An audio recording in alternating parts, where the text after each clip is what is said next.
प्रतिकूल वातावरणाचा फटका आंबा आणि काजू बागायतदारांना चांगलाच बसतोय आणि याची नुकसान भरपाई द्यावी यासाठी शेतकऱ्यांकडून आंदोलन सुद्धा केलं जात आहे। आज कोकणातील बागायतदार मुंबई येथे दाखल झालेले आहेत। ठाकरेंच्या सेनेकडून देखील अनेक कार्यकर्ते आज मोर्चामध्ये सहभागी होणार आहेत। वातावरणातील बदलामुळे यावर्षी आंबा, काजू आणि अन्य फळबागांचं मोठं नुकसान झालंय।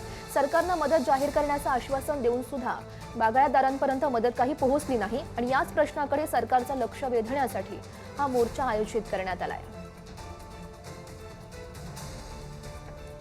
त्यामुळे कोकणातील जे आंबा उत्पादक शेतकरी असतील किंवा काजू शेतकरी असतील त्यांना खूप नुकसान झालेले। याच पार्श्वभूमीवरती आज मुंबईमध्ये अनेक जे कोकणवासी असतील त्यांचा आज गिरगाव चौपाटीपासून ते वर्षा बंगलो यापर्यंत मोर्चा आयोजित करण्यात आला आहे आणि त्याचं नेतृत्व स्वतः शेतकरी नेते राजू शेट्टी करतायत। सर, काय सांगाल? आज भव्य दिव्य असा मोर्चा आहे, अनेक शेतकरी कोकणातले मुंबईमध्ये दाखल झालेले, तुम्ही मोर्चाचे नेतृत्व करतायत, अनेक पक्षांनी पाठिंबा देखील दर्शवलाय, स्वतः शिवसेनेचे अनेक लोक या मोर्चात सहभागी होत आहे। सगळ्याच जवळपास विरोधी पक्षांनी या मोर्चाला पाठिंबा दिलेला आहे। याचं कारण हा मोर्चा आंबा आणि काजू बागायतदार शेतकऱ्यांच्या वतीनं आहे। हा कुठल्या एका पक्षाचा किंवा संघटनेचा मोर्चा नाही आहे आणि आम्ही सगळे त्याच्यामध्ये सहभागी होतोय।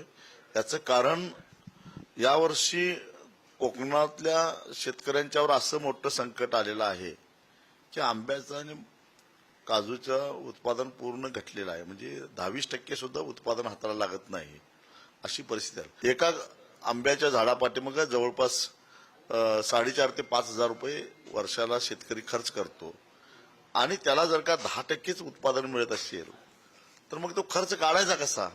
100 का 60 करणावर बाप का नाम चलाना अशी अवस्था शेतकऱ्याची झालेली आहे।